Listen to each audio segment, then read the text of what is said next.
끝으로 말합니다. 여러분은 주님 안에서 그분의 힘찬 능력으로 굳세게 되십시오.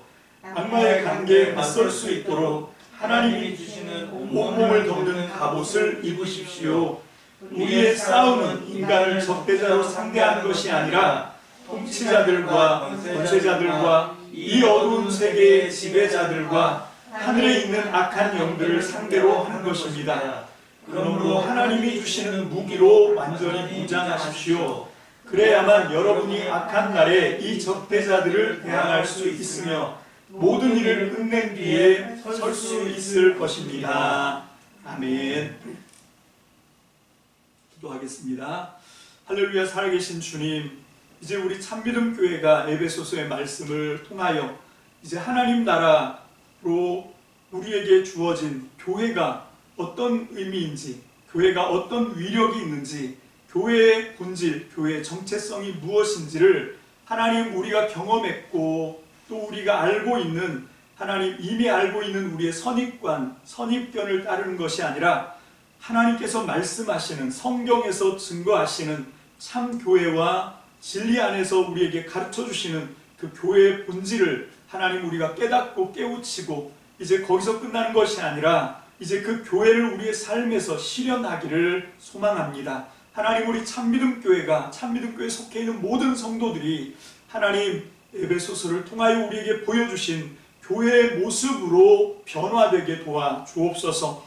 그래서 교회를 구원하시고 교회와 함께 하시고 교회를 복주시고 교회를 통하여 하나님 나라를 왕성하게 이루어 가시는 하나님의 능력을 하나님 우리가 이론으로만 아니라 실제 삶에서 체험하고 경험하는 저희들이 될 수 있도록, 우리 참믿음 교회가 될 수 있도록 마지막 때에 하나님이 강력하게 사용하시는 주님의 참된 살아있는 교회로, 위력 있는 교회로 쓰임받을 수 있도록 주님, 이번 에베소 공부를 통하여 이 전격적인 축복의 변화가 일어나게 도와 주옵소서. 감사드립니다. 예수님 이름으로 축복하며 기도합니다. 아멘. 지난 시간에 우리는 그 교회에 모여있는 구성원들, 그 교회를 만들고 있는, 거기에 속해 있는 한 사람 한 사람에 의해서 그 교회의 본질이 결정되는 것이 아니라, 교회는 만물을 충만하게 하시는 분으로 오신 예수 그리스도, 그리고 그분의 몸으로서 그의 능력의 충만함이 교회의 본질이며, 따라서 교회는 사람에 의해서가 아니라, 그 교회를 구성하고 있는 사람에 의해서가 아니라 오직 예수 그리스도에 의해서 결정된다 라고 하는 말씀을 우리가 함께 배웠습니다. 에베소서 1장 23절 개역 개정판으로 먼저 봅니다. 시작. 교회는 그의 몸이니 만물 안에서 만물을 충만하게 하시는 이의 충만함이니라. 이렇게 말씀하고 있는데, 지난 시간에 우리가 이 개역 개정 본문으로 해서 이 말씀을 나눴었지요. 새 번역도 이 개역 개정과 별로 다르지가 않습니다. 근데 공동 번역은 이 그 단어를 좀 다르게 쓰고 있어요. 그 플레로마라고 하는 단어인데, 이거를 어떻게 해석하느냐, 이게 그 넘치는, 어떤 건가 하면 이렇게 물 그릇에다가 물이 가득 차 있는 상태인데 한 방울의 물만 더 얹어줘도 이게 넘치게 되는, 이거를 이 플레로마라고 헬라어로 얘기하는 거거든요. 그걸 이제 개역이나 개역 개정이나 새 번역에서는 충만함이라고 번역을 했는데, 공동 번역은 다른 말로 번역을 하죠. 다 함께 읽습니다. 시작. 교회는 그리스도의 몸이며 만물을 완성하시는 분의 계획이 그 안에서 완전히 이루어집니다. 그래서 이 공동 번역은 이 개신교와 카톨릭이 함께 사용하도록 그렇게 1970년에 그 공동 연구진들이 번역을 해서 만든 책이 그 공동 번역인데요. 여기서는 이 플레로마, 충만하게 넘치는 상태에 있는 가득 찬 이런 단어인데, 이거를 완성이라고 번역을 했습니다. 그 밑에 있는 건 헬라어 본문이고요.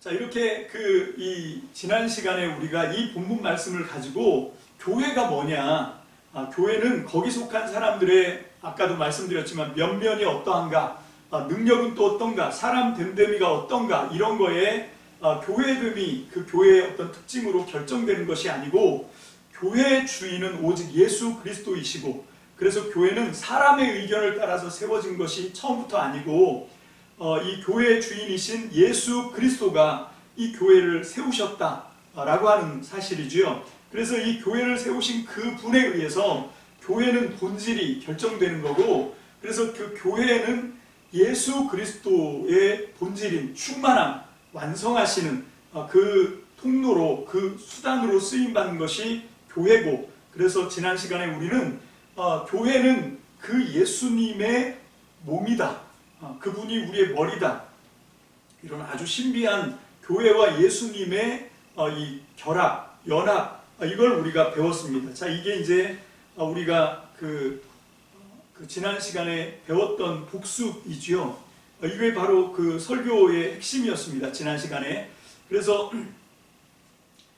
우리가 이 교회의 바른 의미, 교회가 어떤 건지를 좀 찾아보자 해서 지난 시간에 첫 시간으로 그 교회에 대해서 성경이 뭐라고 말씀하시는지, 에베소서 1장 23절로 우리가 그 말씀을 받았다고 하면, 이제 그 설교를 지난 시간에 듣고 나서 한 주간을 살아가시면서, 여러분들 혹시 한 주간 사시면서 교회에 대해서 고민을 해보셨습니까?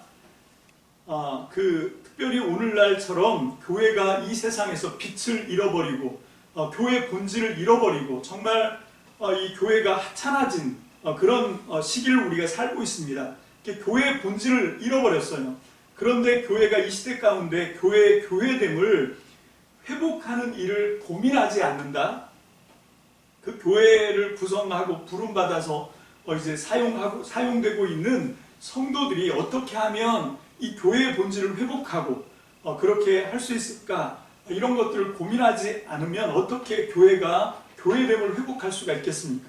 그래서 우리가 좀 이 에베소서 공부를 하는 시간 동안에 참 교회, 어떻게 하면 본질을 제대로 회복하는 참된 교회로 변화받을 수 있을까, 사용될 수 있을까, 이런 부분에 대해서 진지한 고민, 진지한 성찰, 자기 반성, 그래서 어떻게 하면 하나님께서 말씀하시는, 에베소서를 통해서 우리에게 보여주시는 그 교회의 본질을 우리가 회복하고 그 교회를 찾아갈 수 있나, 이런 것들을 고민하는 것, 이게 가장 우리가 해야 되는 중요한 일이다라고 생각을 해요.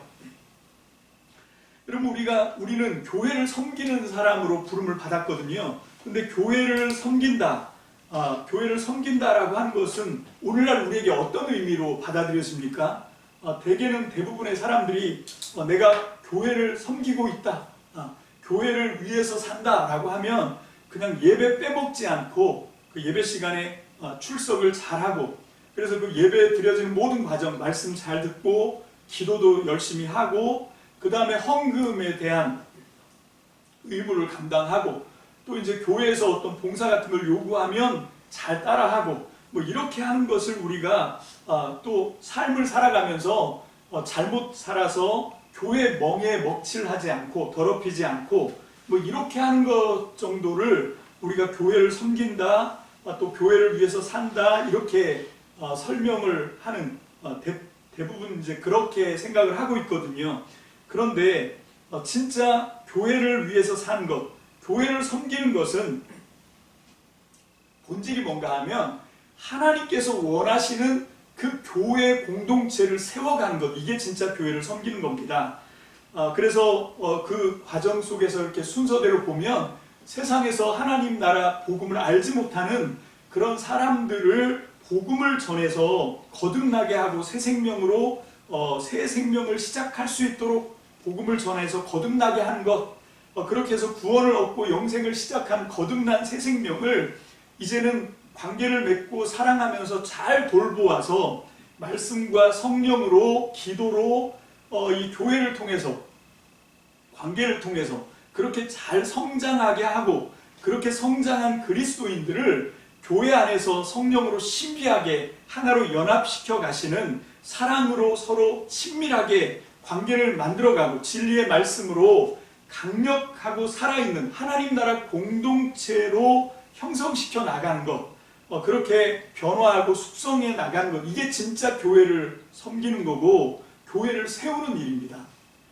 그런데 이거는 목회자가 할 일 아닌가? 우리는 상관이 없는 거 아닌가?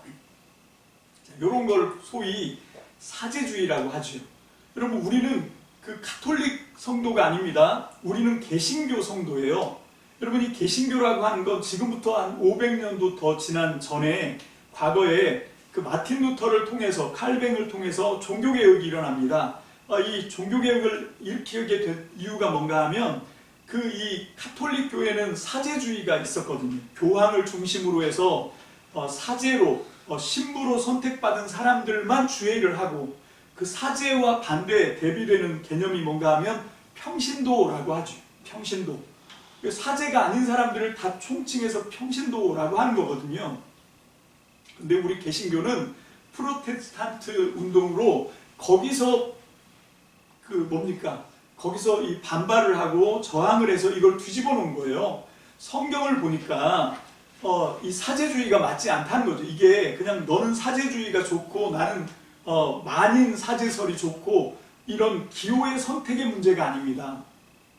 이건 성경을 공부해 보니까 성경이 가르치고 있는 바가, 성경에서 말씀하고 있는 진리가 어떤 특별한 사람, 특정한 사람에게만 사제라고 따로 뽑아서 이 사람들에게만 교회 일을 맡기고 나머지는 교회 일에 관심 없이 살아도 되고, 이건 성경이 가르치고 있는 내용하고는 상관이 없는 얘기더라라고 하는 거죠. 오히려 성경은 모든 사람을 만인 제사장이라고 하죠. 그런데 이게 번역이 좀 잘못돼서 전신자입니다. 여러분, 여기서 만인은 신자와 비신자를 다 통칭해서 만인이잖아요. 안 믿는데 무슨 사제입니까? 안 믿는데 무슨 교회나 어떤 하나님 나라에 관심이 있어 제사장이겠어요? 여러분, 베드로 전서에서 나와 있는 그 말씀을 통해서 만든 그 교리이기도 한데, 이게 500년 전에 마틴 루터가 종교개혁을 할 수 있도록 한 가장 강력한 동기 중에 핵심 중에 핵심이 이거예요. 가톨릭은 교황을 중심으로 몇몇 사람만 신부라고 해서 그 사람들만 사제라고 부르거든요. 근데 우리 개신교회는 그게 아니라 모든 신자가 예수를 믿기만 하면 그 모든 신자가 다 만인, 전신자 제사장인 거예요. 전신자 사제인 거죠. 그 사람들에게 하나님은 바로 이 하나님 나라 사역, 그래서 아까 말씀드린 것처럼 믿지 않는 사람들에게 복음을 전해서 거듭나게 하고, 거듭나서 구원받고 새 생명 얻은 사람들을 말씀과 성령으로 잘 양육하고, 그렇게 양육되고 변화되어가는 사람들과 함께 예수 그리스도의 몸된 지체 공동체를 만들어가는 것, 이거는 목사만 사제라고 해서 특별히 목사가 할 그런 일이 아니에요. 이러면 종교개혁 이전으로 돌아가자는 거죠. 여러분, 이미 사제주의를 타파하고 전신자가 사제인데, 물론 목사가 교회에서 말씀을 가르치고 또 교회에서 성도들의 교육과 여러 가지 일들을 해야 되는 직임이, 기능이 따로 구별돼서 목사라고 한 거지, 여러분, 목사만 사제다, 이게 이 신사제주의가 되는 거죠. 그래서 개신교에서조차도 평신도 이런 말을 하는데, 그건 정말 평신도가 아니라 병신도인 거예요.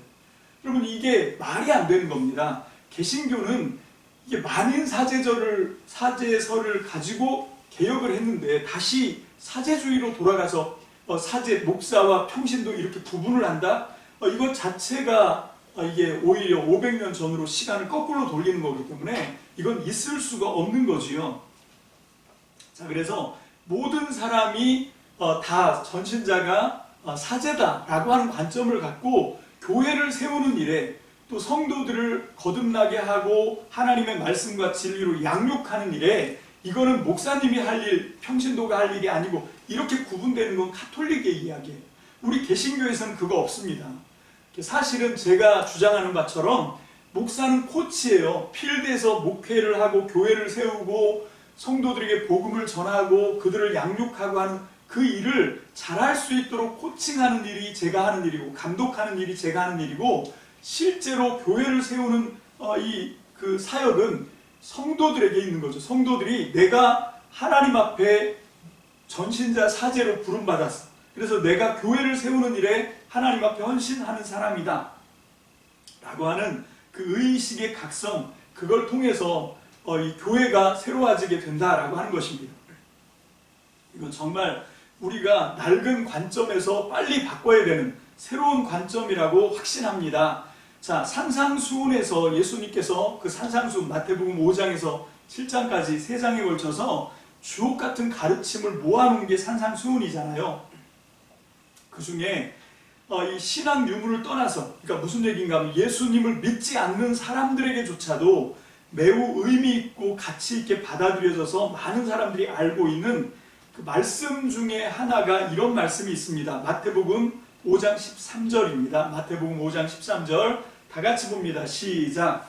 너희는 세상의 소금이니 소금이 만일 그 맛을 잃으면 무엇으로 짜게 하리요? 후에는 아무 쓸데없어 다만 밖에 버려져서 사람에게 밟힐 뿐이니라. 자, 이게 이제 13절 말씀이고 14절에는 너희는 세상의 빛이다 라고 하는 말씀이 나오죠. 자, 여기 뭐 개역개정, 새번역, 공동번역 이렇게 쭉 나열을 해놨는데 참고해서 읽어보시라고 제가 이렇게 쭉 했던 거고요. 특히 새번역이나 공동번역에 보면 너희는 세상의 소금이다 라고 딱 결정문으로 딱 못 받고 있습니다. 너희는 세상의 소금이다. 예수님이 이렇게 말씀하셨어요.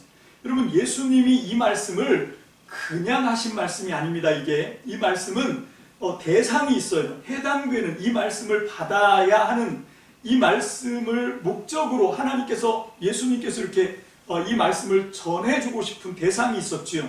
예수님은 그 대상을 바라보시면서 이 말씀을 하셨습니다. 자, 이 말씀의 당사자, 이 말씀의 대상이 성경에 보면 누구였습니까? 마태복음 5장 1절 2절에 보면 그 대상이 나오지요. 자, 5장 1절 2절 다 함께 봅니다. 시작. 예수께서 무리를 보시고 산에 올라가 앉으시니 제자들이 그에게 나왔다. 예수께서 입을 열어서 그들을 가르치셨다. 아멘. 자, 예수님이 먼저 무리들을 보시고 있어요. 그지? 무리들을 보시고 산에 올라가서 앉으셔서 무리들을 지금 보고 있습니다. 근데 그냥 무리들을 계속해서 보십니다. 그냥 보시기만 하세요. 입을 안 엽니다. 왜? 아직 제자들이 나오지 않았거든요. 예수님은 이제 그 무리들 가운데서 제자들이 나타나기 시작하자 입을 열어서 가르치시는 거예요. 자, 이 말씀은 무슨 말씀입니까? 지금 이 산상수훈의 말씀은 물론 무리들에게도 들려주는 말씀입니다. 그런데 이 말씀의 1차 대상자는 제자예요. 제자가 뭔가 하면 내 계획, 내 방법, 내 고집, 내 주장대로 살았던 사람이 이제는 내 생각, 내 방법, 내 계획을 내려놓고 십자가에 못 박고 하나님의 말씀에 따라서 살기로 결단하고 결심한 사람, 이게 제자죠. 그래서 예수님은 무리들이 있을 때는 이 말씀을 안 하고 계시다가 무리들 가운데 제자들이 나오니까 입을 열어서 이 천국 복음을 말씀하시는데, 첫 번째로 뭘 말씀하시냐면 5장 1절부터 여기 13절 이전까지의 말씀이 어떤 말씀이지요? 그 유명한 팔복의 말씀입니다. 팔복, 복을 말씀하시죠. 그래서 8가지 그 복을 선포하시고 난 뒤에 그 팔복의 말씀을 들은 사람들에게 주시는 말씀이에요. 그게 오늘 나오는 이 말씀입니다. 너희는 세상의 소금이다. 너희는 세상의 빛이다. 자, 그런데 우리는 이 말씀을 그렇게 읽지만 어떻게 해석하고 어떻게 이해하지? 너희는 세상의 소금이다. 이 말씀을 우리가 읽으면서 해석하면서 이해를 할 때는 어떻게 하냐? 아, 소금이 되라는 말씀이구나. 이렇게 해석을 해버려요. 아, 빛이 되라고 얘기하시는 거구나. 그러면 이제 소금이 되기 위해서, 빛이 되기 위해서 어떤 노력을 해야 되지? 얼마나 애쓰고 힘써야 될까? 이렇게 해석을 해오는 경향이 다분합니다. 근데 성경은 그렇게 말씀하고 있지 않습니다. 여러분, 이건 선언이에요. 너희가 어떻게 노력해서 얻어지는 결과가 아니라 너희는 이미 소금이다. 너희는 이미 빛이다 라고 말씀하십니다. 아니, 어떻게 우리가 이미 소금이지? 어떻게 우리가 이미 빛입니까? 이 마태복음 5장과 에베소서를 같이 겹쳐놓고 보면 이해가 확 돼요.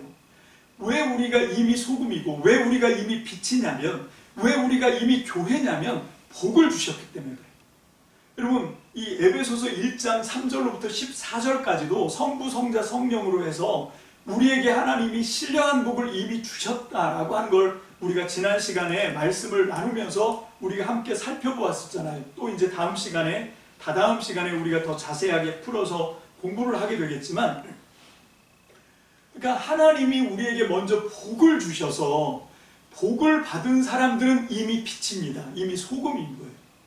여러분, 그렇게 해서 우리가 교회가 되고, 그렇게 해서 우리가 구원을 받고, 그렇게 해서 우리가 하나님의 이 막중한 사명을 감당하는 위치에 오게 된 거지.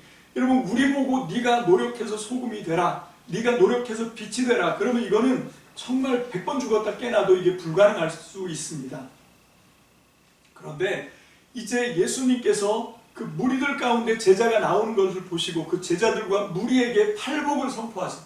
복되다 라고 8가지 복을 확 쏟아 부어주신 다음에 그 복의 말씀을 받아들인 그 제자들과 무리들을 향하여 너희는 소금이다 라고 얘기하는 거예요. 너희는 빛이다 라고 얘기하는 겁니다. 여러분, 이게 중요합니다. 우리가 애쓰고 힘쓰고 노력해서 소금이 되려고 애쓰는 거, 이게 기독교가 아니에요. 여러분, 우리의 어떤 이 노력을 통해서, 우리의 어떤 열심을 통해서 우리가 빛의 사명을 감당하자, 이건 기독교가 아닙니다.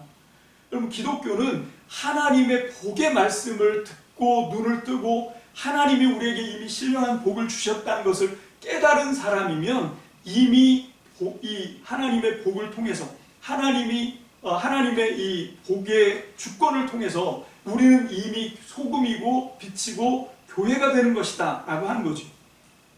여러분, 이게 참 기가 막힌 게, 여러분, 소금이 하는 역할이 뭐죠? 소금. 여러분, 소금을 음식에다 넣으면 1번 소금 맛이 난다, 2번 그 음식의 본연의 맛이 살아난다. 어떤 겁니까?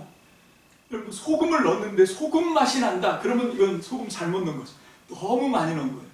여러분, 모든 음식마다 음식을 할 때 소금이 안 들어가면 안 돼요. 왜?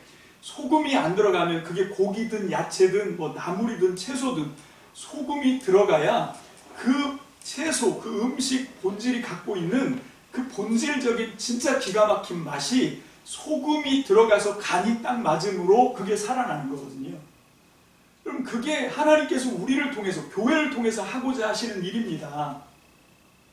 너희는 세상의 소금이다 라고 얘기하죠.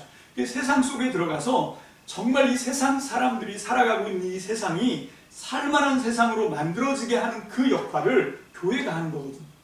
여러분, 그리고 빛도 어떤 겁니까? 빛이 어둠을 비춰주는 거지요. 여러분, 빛이 자기 어떤 주장을 하는 것이 아니라 그 세상이 자기들의 본질을 발견할 수 있도록 빛이 그 역할을 감당하는 거예요. 그래서 여기 지금 마태복음 5장에서 예수님이 말씀하시는 산상수훈의 말씀이, 이건 믿지 않는 사람들조차도 많이 알고 있고 많이 사랑하고 있는 말씀 중에 하나인데, 거기에 보면 뭐라고 되어 있냐면 너희는 세상의 빛인 거예요. 여러분, 교회의 빛이 아닙니다. 여러분, 이게 특별히 어떤 존재를 위한 빛이 아니라, 나를 위한 빛이 아니라 세상을 위한 빛, 세상에 속한 빛, 세상에 속한 소금이라고 얘기하고 있는 거죠. 세상을 떠나면 안 되는 거예요. 여러분, 교회가 존재하는 목적, 또 교회가 존재하는 이유는 뭔가 하면, 교회는 좀 특별해요. 다른 단체들은 다 그 단체에 속해 있는 사람들을 위해서 존재합니다. 그렇지? 여러분, 그게 회사든 뭐 어떤 단체든 할 것 없이, 여러분, 그 단체나 그 회사들은 다 자기 안에 있는 구성원들을 위해서 존재하는 그 단체고 회사고 그런 거예요. 근데 교회만큼은 교회 안에 있는 사람들을 위해서 존재하는 것이 아니라 교회 밖에 있는 사람들을 위해서 존재하는 게 교회입니다. 여러분, 그게 산상수훈에서 얘기하고 있는 본질이에요.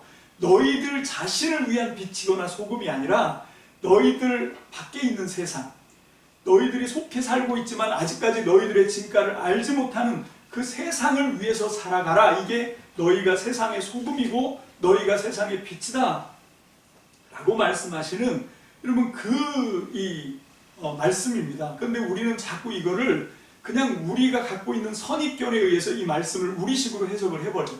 그래서 아까 말씀드린 것처럼 예수님은 너희는 소금이다 라고 결정문으로 딱 못 박아서 말씀하시는데도 불구하고 이 말씀을 읽고 해석하는 걸 들어보면, 설교하시는 분들의 설교를 들어보면 다 결론이 어떻게 가냐면 그러니까 우리가 소금이 되자, 빛이 되자, 세상을 비추자 뭐 이런 식으로 얘기해요. 여러분 물론 이 그 소금과 빛에 대한 말씀을 하시면서 세상에 너희 빛을 비춰라 라고 우리 한글로 번역이 됐는데 사실 이게 헬라어 원문으로 보셔야 돼요. 거기에 보면 그 명령문이 3인칭 명령문으로 나옵니다. 그러니까 무슨 말이냐면 명령은 내가 너한테 하는 거잖아. 이게 2인칭 명령법입니다. 근데 이게 그 헬라어나 라틴어나 이런 단어에서는 그 2인칭 명령이 나올 수가 없어요. 이게 그 서양의 언어들은 3인칭 명령이 없습니다. 아예. 근데 우리 아시아권 언어들은요, 이 기가 막히게 3인칭 명령법이 나와요. 이 예수님께서 말씀하시는 그 소금과 빛의 비유에 보면 뭡니까? 세상에 너희 빛을 비추어서 세상으로 하여금 너희의 착한 행실을 보게 해라 라고 명령하시는, 그게 이제 명령문으로 딱 나오는데 그 명령이 누구에게 하시는 명령이냐면 너에게 하는 명령이 아니에요. 누구에게 하는 명령이냐면 너는 이미 빛이다 라고 말씀하시고 난 뒤에 그 빛을 향하여 하시는 명령입니다. 그 빛 보고 야 빛, 자 네가 비추어 이렇게 얘기하는 거죠. 여러분 이게 이 말씀을 제대로 이해할 수 있는 가장 중요한 이 핵심입니다. 그러니까 이 본문은 우리 보고 소금이 되라, 빛이 되어서 소금이 짠맛을 내고 빛이 빛을 비추고 이걸 요구하는 게 아니라 너는 이미 하나님의 복에 눈을 뜨고 귀를 열어서 네가 이미 하나님께 복을 받은 존재라고 하는 복음을 들었기 때문에 너희는 빛이고 너희는 소금이 됐다는 거예요.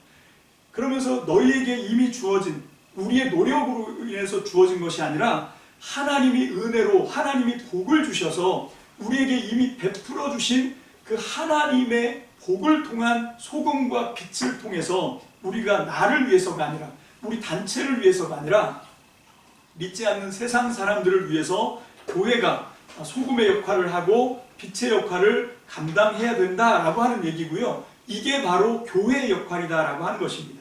여러분 오늘 설교의 제목이 뭐냐면 교회 새로운 관점이에요.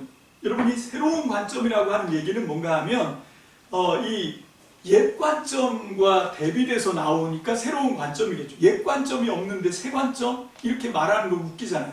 그러니까 이 새 관점이라고 하는 말은 상대적인 언어입니다. 옛 관점을 이 대항해서 나오는, 옛 관점을 뒤집고 나오는 게 새 관점이죠.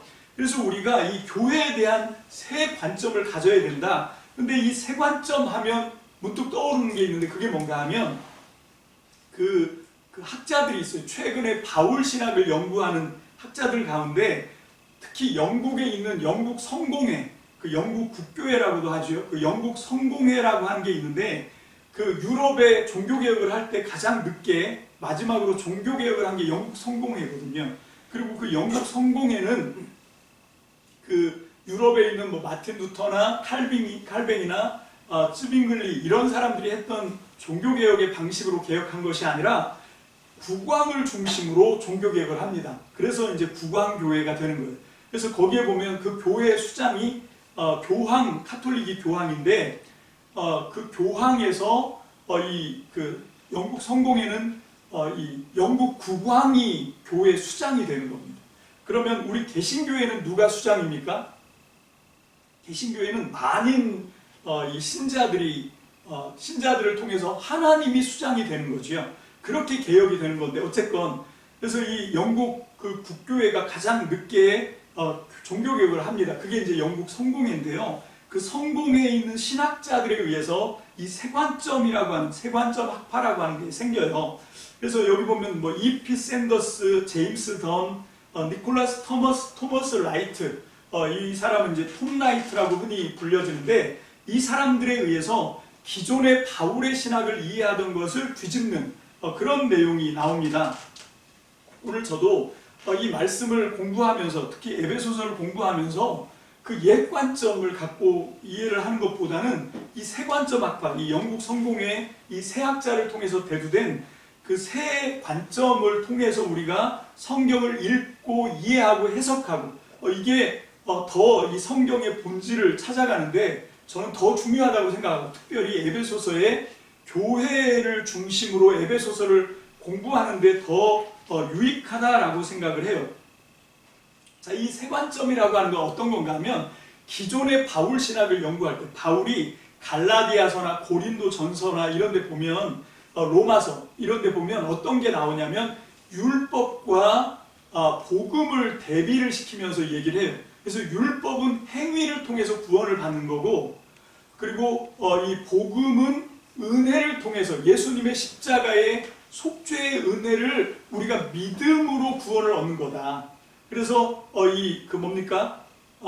율법은 행위고 복음은 은혜고, 이렇게 대비를 해서 그동안 바울의 편지들, 바울의 성경 말씀들을 이해를 해왔단 말이죠. 여러분, 그렇게 이해를 해왔었는데 요거를 뒤집은 거예요. 어떻게 뒤집냐면 1977년도에 E.P. 샌더스라고 하는 영국 성공의 학자가 책 한 권을 씁니다. 그게 뭔가 하면 바울과 팔레스틴 유대인이라고 하는 책이 1977년도에 나와요. 바울과 팔레스타인 유대교라고 하는 책이 나오는데, 그 책에서 주장하는 게 뭔가 하면 유대교는 한 번도 율법을 지키는 행위를 통해서 구원을 가르친 적이 없다라고 하는 주장을 하는 거예요. 여러분, 이 유대교의 신학은 구약을 통해서 나오거든요. 구약 성경을 보면 율법을 지켜야 구원을 받는다, 이렇게 가르치는 구약 성경이 없습니다.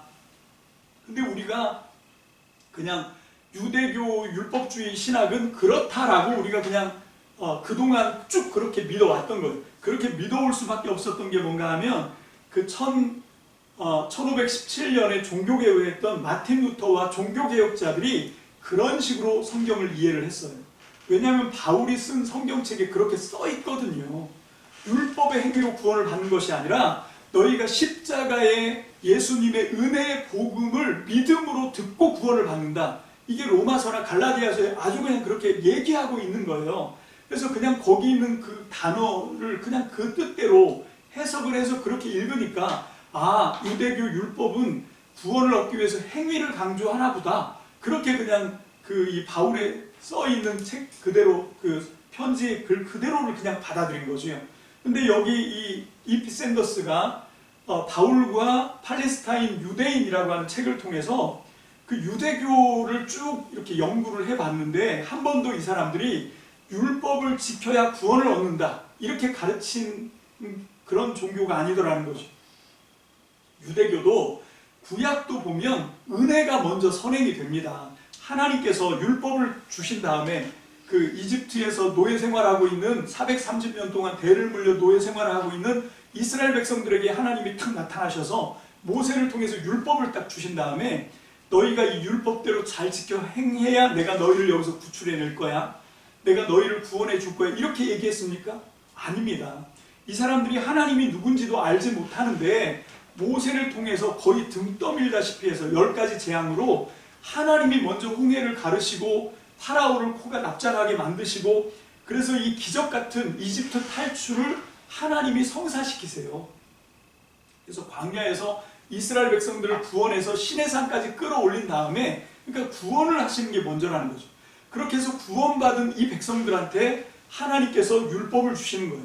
그래서 너희가 내 백성으로 살려면 이제 이 율법을 지키고 살아야 된다. 그러니까 율법은 구원의 수단이 아니라 은혜로 구원받은 사람들이 그 구원을 지켜나가기 위해서 필요한 것이 하나님 나라 법으로서의 율법이었다라고 하는 것이었죠. 여러분, 이게 세관점 학파가 발견한 겁니다. 유대교인들도 절대 율법을 지키는 행위가 그 사람들을 구원으로 이끄는 것이 아니었더라. 그러면 바울이 쓴 그 글을 어떻게 해석을 해야 되는가 하는 거죠. 자, 그래서 이 바울이 쓴 여러 가지 자료들이 많지만 오늘은 딱 2개만 비교를 해보려고 합니다. 먼저 빌립보서 2장 12절 말씀입니다. 다 같이 볼까요? 시작! 그러므로 사랑하는 여러분이 언제나 순종한 것처럼 내가 함께 있을 때뿐만 아니라 지금과 같이 내가 없을 때에도 더욱더 순종하여서 두렵고 떨리는 마음으로 자기의 구원을 이루어 나가십시오. 로마서 10장 10절은요. 시작! 사람은 마음으로 믿어서 의에 이르고 입으로 고백해서 구원에 이르게 됩니다. 자, 자, 이렇게 이제 두 가지 말씀이 이게 다 바울이 쓴 거예요. 근데 보면 먼저 로마서 10장 10절을 보면 우리가 너무 익숙하게 잘 알고 있는 거지요. 마음으로 믿어서 의에 이르고 입으로 고백하면 구원을 얻게 된다. 이게 소위 말하는 이신칭의, 이신득의 이렇게 표현하는 신학입니다. 교리가 됐어요. 그래서 어떻게 우리가 구원을 받냐? 어떻게 우리가 의로워지냐? 그거 마음으로 믿고 입으로 시인하면 우리가 의로워지고 구원을 얻게 돼. 이게 이제 오늘날 한국 교회를 포함해서 전 세계 교회들이 몇백 년 동안 종교개혁의 전통을 따라서 이거를 가르쳐 왔어요. 오직 믿음, 오직 은혜, 이걸로 구원을 얻는다. 라고 하는 이걸 우리가 쭉 믿어왔고 따라왔단 말입니다. 그래서 우리 기독교의 복음하면 십자가 속죄의 복음이고 우리가 그걸 그냥 믿음으로 입으로 마음으로 믿어서 의에 이르고 그 사실을 우리의 믿음으로 고백하면 우리가 구원을 얻게 된다 라고 하는 걸 우리가 딱 알고 있었단 말입니다. 자, 그런데 그렇게 이신칭의 이신득의 여기 로마서 10장 10절의 말씀을 갖고 이 빌립보서 2장 12절의 말씀을 보면 이게 걸리는 거죠. 아니 이미 마음으로 믿어서 의에 이뤘는데 이미 입술로 고백해서 구원을 받았는데 아니 무슨 순종을 그 바울이 있을 때처럼 없을 때도 계속 해야 돼?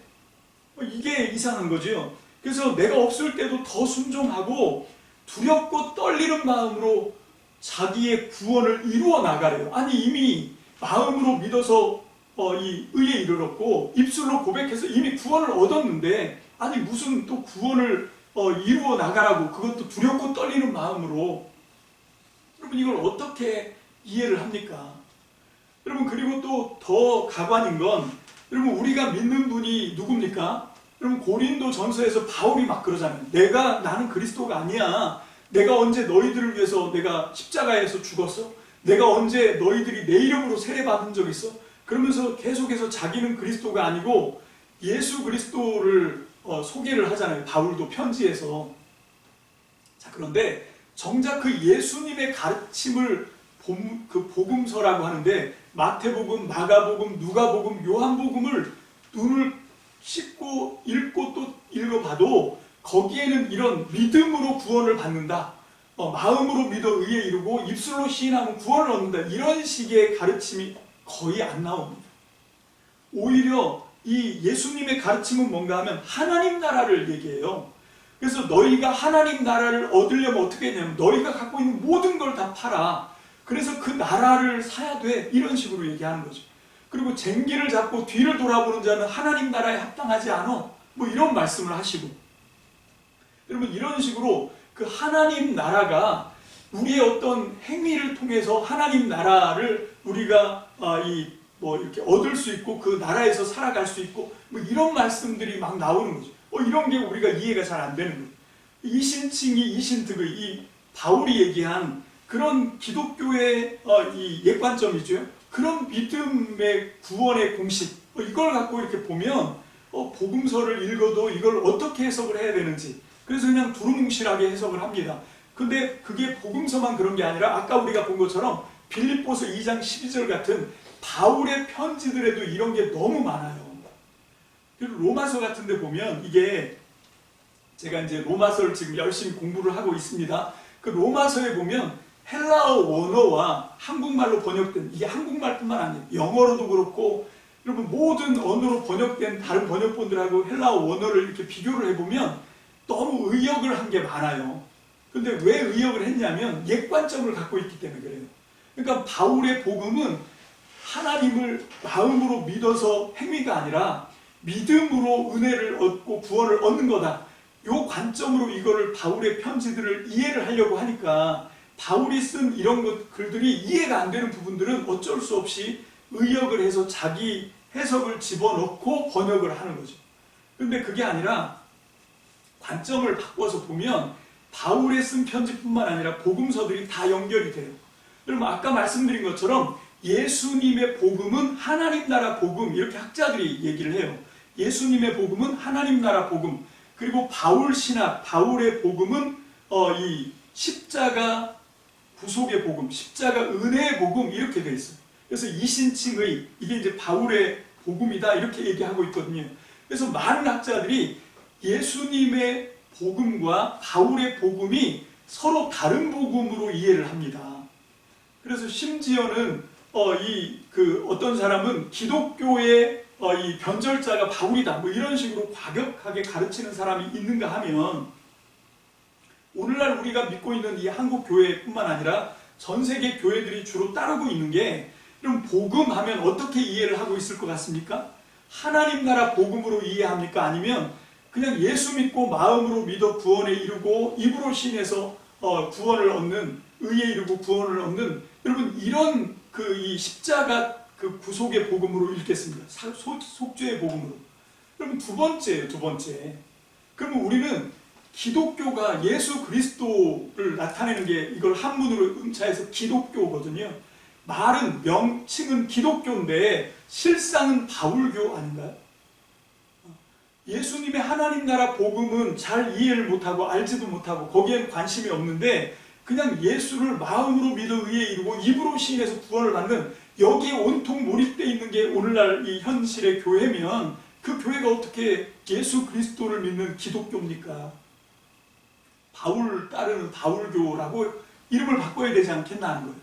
여러분 이런 게 왜 그런가 하면, 성경 말씀을 요게 종교개혁 때 그 옛날 관점이 잘못 주입돼서 그렇다라고 하는 것이죠. 그래서 먼저 우리는 에베소서에 나와 있는 이 말씀도, 그래서 많은 사람들이 에베소서의 말씀을 읽으면서 그게 교회론이다까지도 얘기를 하면서도 에베소서를 성경 해석할 때 어떤 식으로 자꾸 해석하려고 하냐면, 바울의 신학은 하나님의 십자가의 은혜를 믿음으로 구원을 얻는 거야 라고 하는 십자가 속죄의 복음의 관점으로 이 말씀을 해석하려고 하다 보니까, 그 속에 나와 있는 진짜 교회의 어마어마한 위력, 바울이 발견했던 그 교회의 엄청난 위력, 이런 것들을 다 놓쳐버리는 거예요. 그래서 그 교회가 단어로 자꾸 나오니까 에베소서가 교회론이다 라고 얘기하는데, 그 말을 해놓고도 그 개념으로 들어가 보면 자기가 무슨 말을 했는지를 모르는 거예요.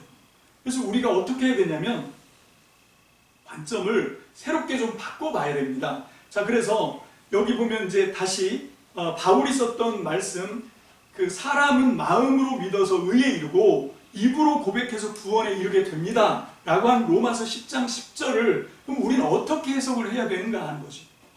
자, 아까 다시 관점을 처음 설교했던 말씀, 이전에 했던 말씀을 좀 떠올려 보시면서, 구약의 가르침이 율법을 하나님이 주시면서, 모세를 통해서 하나님이 율법을 주시면서 율법을 잘 지키고 율법대로 살아야 구원을 얻는다 이렇게 말씀하시지 않았습니다.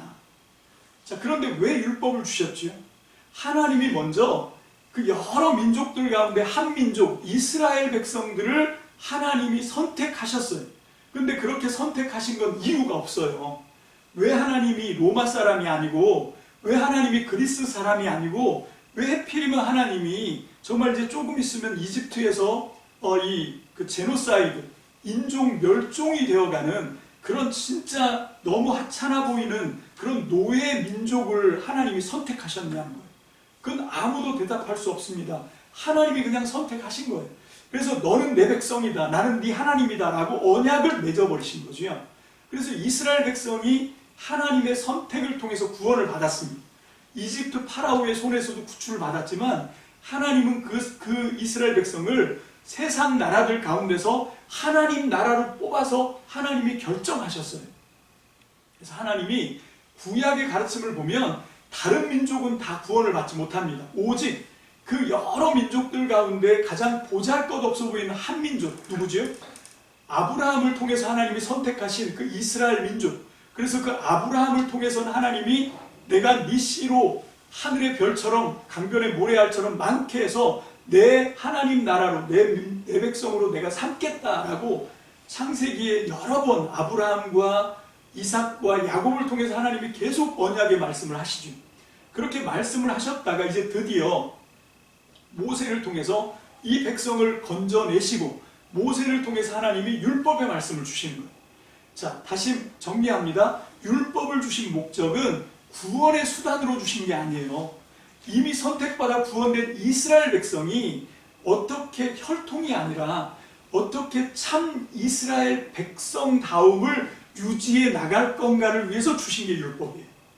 그러니까 그 율법의 말씀을 지켜 살아야 이 이스라엘 백성이 하나님께 선택받고 구원받은 백성으로서의 그 구원을 유지시켜 나가는 것. 그것이 율법의 규정을 따라가는 거지요. 자, 그런데 이제 바뀌었습니다. 예수 그리스도께서 오셔서 뭐라고 말씀하시냐면 마태복음에 나는 율법을 폐하러 온 게 아니다. 나는 율법을 완성하러 왔다. 라고 말씀하세요. 그러면서 예수님은 모세가 가르쳤던 율법과 다른 걸 얘기하시는 거예요. 그 다르다라고 얘기하는 건 뭔가 하면 아까 조금 전에 정리해드린 것처럼 하나님이 모세를 통해서 주신 율법은 하나님은 참 이스라엘 백성만 구원해 내시는데 선택하시고 아브라함의 씨를 하나님이 구원하시는데 그렇게 해서 이제 이스라엘 백성들을 구출해 내셨단 말입니다. 그래서 구원해 낸 이스라엘 백성들을 향해서 너희가 계속 아브라함의 후손으로 하나님이 선택하시고 구원하신 이스라엘 백성으로 그 정체성을 유지해 나가기 위해서는 율법을 지켜야 돼 하고 주신 게 율법이란 말입니다. 자, 그렇게 구약은 가르쳤는데 예수님은 이제 이 민족 지경을 헐어버리시는 거예요. 그리고 말씀하시기를 나는 새 이스라엘을 세우러 왔다 라고 말씀하시는 거예요. 너희가 과거에 알고 있었던 모세의 율법으로 들어가는 문도 사실은 그거 문 아니야. 모세는 그 율법을 통해서 나를 지명한 거고 예언자들도 전부 나를 가리켜 한 말이야 라고 예수님이 말씀하신 거예요. 그러면서 내가 이제 새로운 율법을 완성하러 왔어 라고 말씀하시는 그 율법이 뭔가 하면 하나님이 구원하시는 건 혈통의 구분을 따라서 이스라엘만 구원하시는 게 아니다 라고 하는 거죠. 여러분, 누가 참 이스라엘이냐면 내가 곧 길이요 내가 곧 진리요 내가 곧 생명이다. 나로 말미암지 않고는 아버지께로 올 사람이 없다라고 가르치신 그 예수님을 구주와 주님으로 영접한 사람이면 우리가 한국 사람이어도 새 이스라엘이 되는 거죠. 여러분, 여기서 새 예루살렘이라고 하는 말은 거기 성전이 있기 때문에 성전 개념을 부각해서 하는 말이죠. 그래서 새 이스라엘, 새 예루살렘인데 자, 그렇게 해서 세운 게 뭐냐? 그게 교회라는 겁니다. 그래서 교회가 이제는 하나님 나라 백성으로 구원을 받기 위해서 우리는 교회에 속해야 된다. 지난 시간에도 말씀을 드렸어요. 하나님은 우리 각 개인을 구원하는 것이 계획이 없다. 하나님의 구원의 목적은 교회에 있다. 하나님은 교회를 구원하신다. 똑같은 논리로 아까 조금 전에 설명해 드렸던 아브라함의 씨 그리고 모세를 통해서 새롭게 만들어내신 새 이스라엘, 그 모세를 통해서 만드신 이스라엘 하나님 나라, 하나님은 그 이스라엘과의 언약을 맺으신 거예요. 그 안에 있는 한 사람 한 사람은 그 이스라엘을 하나님 나라로 받아들이시면서 이스라엘이 여호와 하나님을 자기 하나님으로 고백하면서 이 성취되었던 그 언약에 따라서 그 속에 속해 있는 사람이 구원을 받는 거지.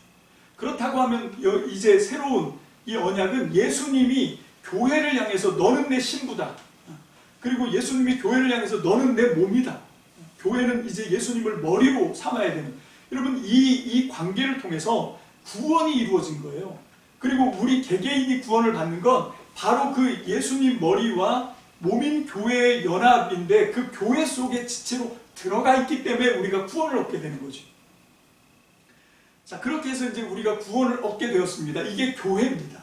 그래서 이 구원의 핵심에는 여기 있는 이신칭의 예수님을 마음으로 믿어서 의에 이르고 입으로 고백해서 구원을 받고, 여러분 이렇게 해서 이거를 우리 개개인이 구원받는 어떤 이 옛관점에 그런 방식으로 접근하는 것이 아니라 구원은 이미 예수님이 교회를 통해서 이루어 놓으신 거예요.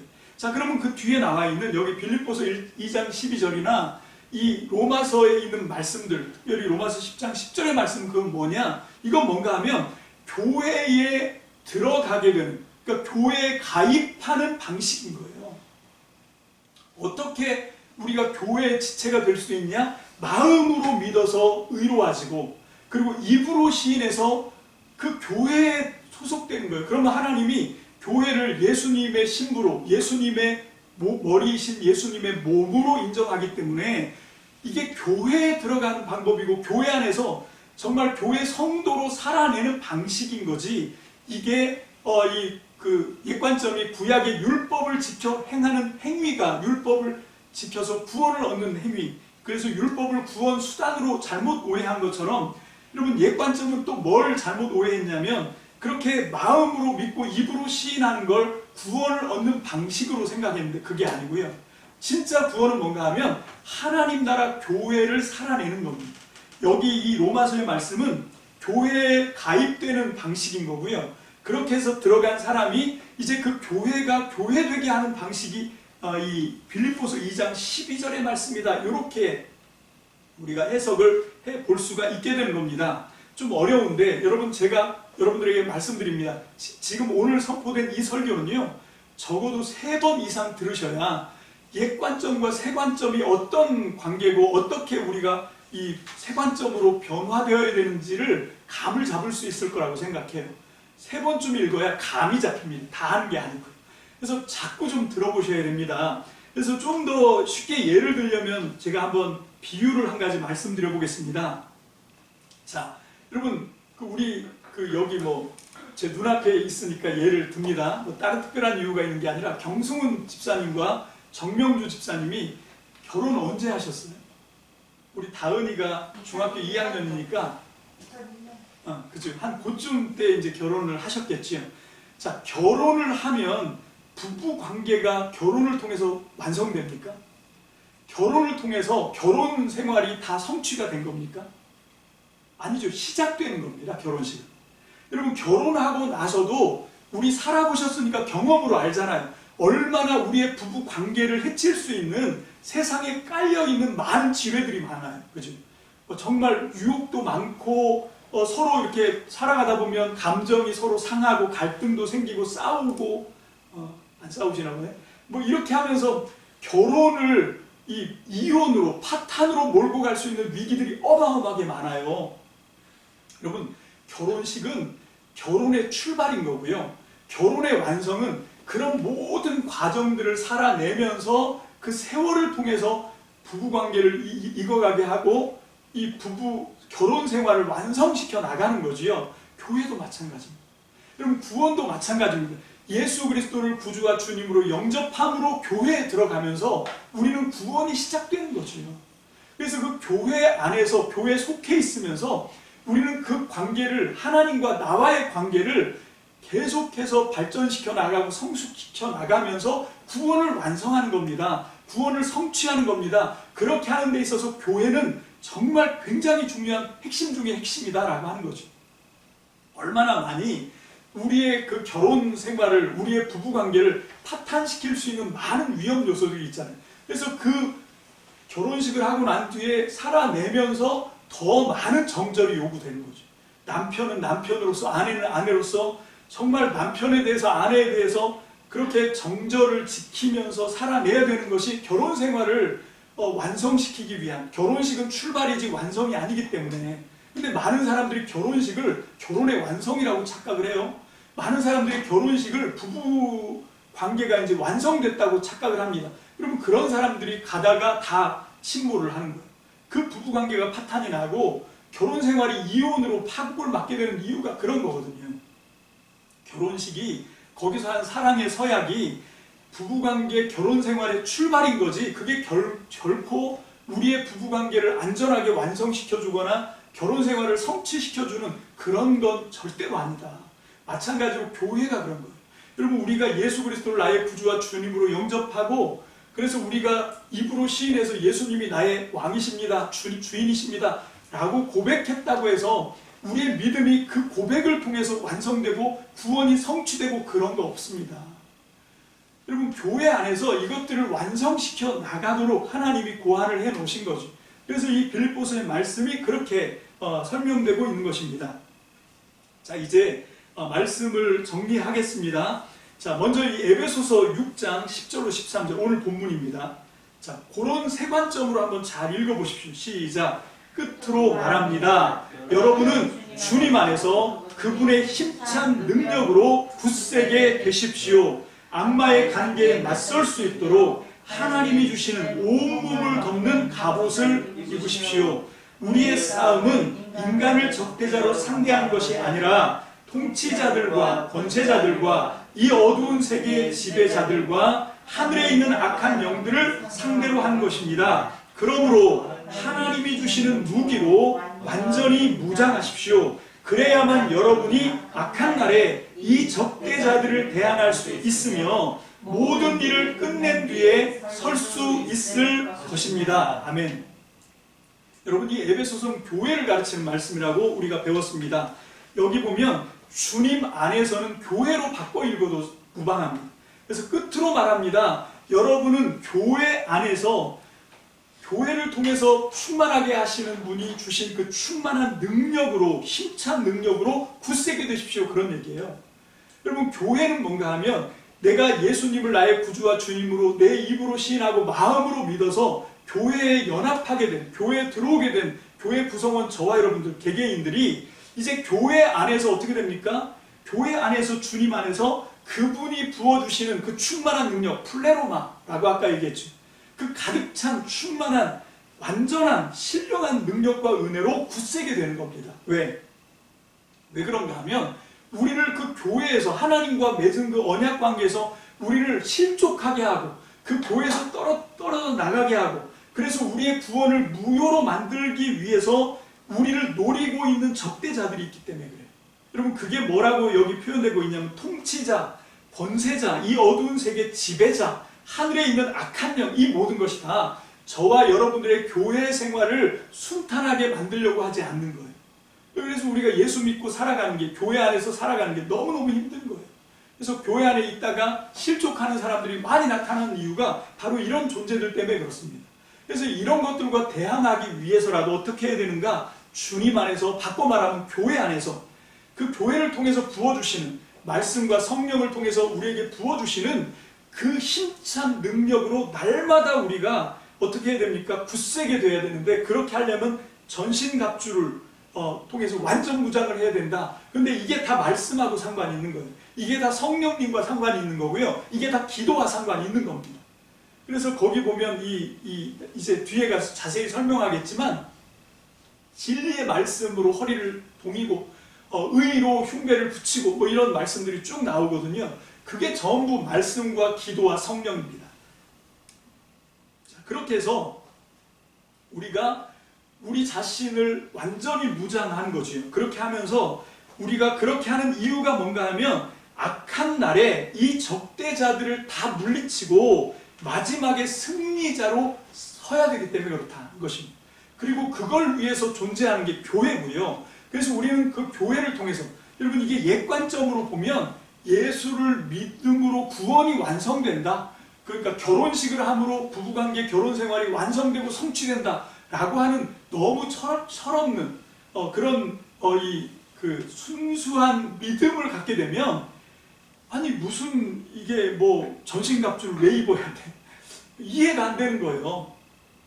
아니 뭘 힘찬 능력으로 굳세게 돼야 돼? 그런 게 이해가 안 되는 거예요. 근데 세관적으로 이게 마음으로 믿고 의에 이르고 입으로 시인해서 구원을 얻는 거, 이거는 교회 안에 들어가는 거. 말하자면 결혼 서약, 사랑의 서약을 하는 것처럼 하나님을 믿겠습니다라고 서약하는 그런 거고, 이걸 통해서 우리가 구원을 완성하거나 성취하는 것이 아니라 그 구원을 완성시켜 줄 수 있는 교회 안에 들어가게 되는 거예요. 그럼 구원이 시작되는 겁니다.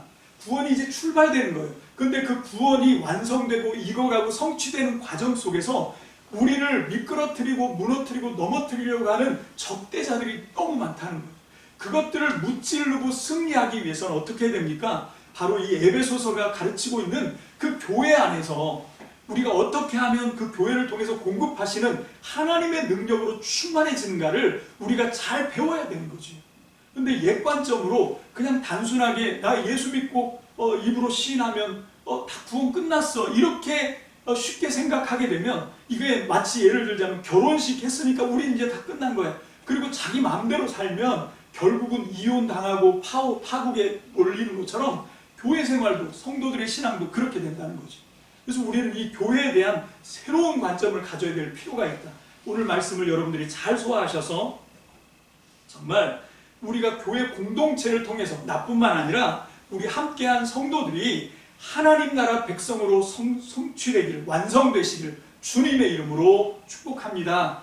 아멘. 자, 우리 기도하시기 전에 아까 광고 말씀드린 것처럼 오늘 말씀을 정리하는 마음으로 우리를 사용하소서 이 찬양 우리 하나님 앞에 올려드리겠습니다.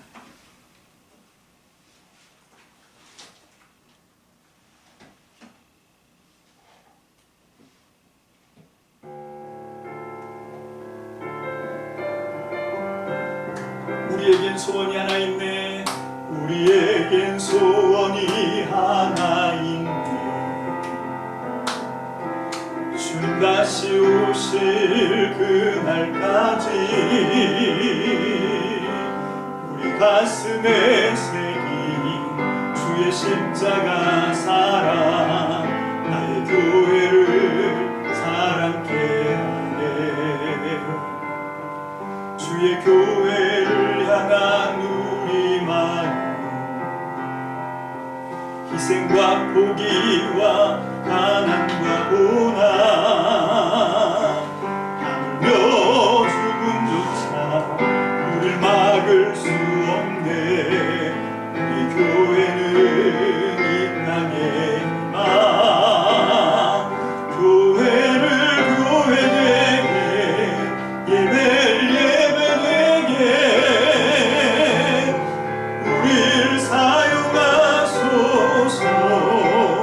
진정한 부흥의 날 오늘 임하도록 우릴 사용하소서. 교회를 교회되게 교회를 교회되게 예배를 예배되게 우릴 사용하소서. 진정한 부흥의 날 오늘 임하도록 우릴 사용하소서. 성령 안에 예배하리라. 성령 안에 예배하리라. 자유의 마음으로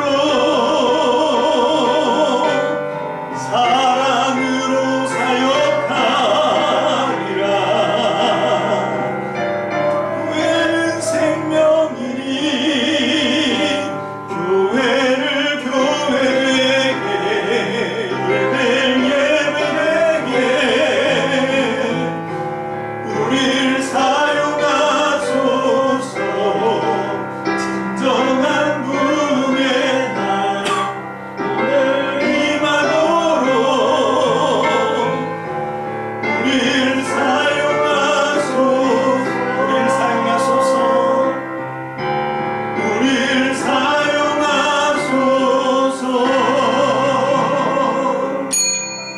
아멘. 기도하겠습니다. 할렐루야. 주님 감사합니다.